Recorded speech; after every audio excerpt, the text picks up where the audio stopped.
আজকে আমরা পিকনিক করছি গাইস, ছাদে আমাদের ছোট্ট করে আমাদের ফ্যামিলি পিকনিক হচ্ছে। এখানে রান্না বান্না শুরু হয়ে গেছে, আমরা দুই বোন মিলেই করছি, কেউ নাই সাথে। সাথে রুহি শুধু সাথ দিয়েছে। 12টার সময় পিকনিক স্টার্ট হয়েছে গাইস। এখন রান্না বান্না কিছু হয়নি, জাস্ট ডালটা দিদি বসিয়েছে। এখন সবজি কাটবো, রান্না বান্না হবে। তুই গান চালা, তুই গান চালা, গান শুনবি না? আমাদের এদিকে আশেপাশে প্রচুর পিকনিক হচ্ছে, সেজন্য আমাদেরও ইচ্ছে হলো আমরাও পিকনিক করি।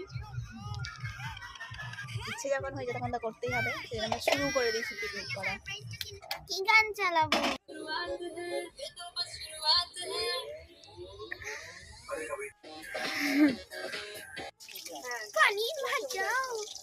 সবজি কাটা কমপ্লিট, দিদি রান্না করছে, মা খাচ্ছে, ভাই খাচ্ছে, রুই কি করছে খেলা।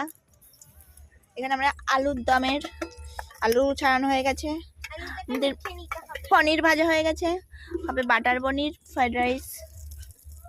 আমি এখন স্নান করতে যাবো। হ্যাঁ, একটু হালুয়া খাবো, গাজরের হালুয়া। সব তো খেয়েই নিলি?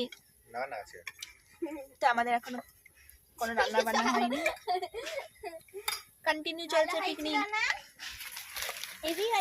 জায়গাটা ভালো হয়েছে রান্না করার, আমাদের জায়গাটা হাওয়াটাও কম দিচ্ছে আজকে। আর রাধুনি আমার দিদি, মাছ বসে বসে দেখবে হালুয়া। দিদি কালকে তার মানে আসতো, মা বুঝলা তো, যে নাটাঙ্কি করলো। না না সত্যি আসতো না, আসলোই না কিছুতে। তুমি ঠিক আছে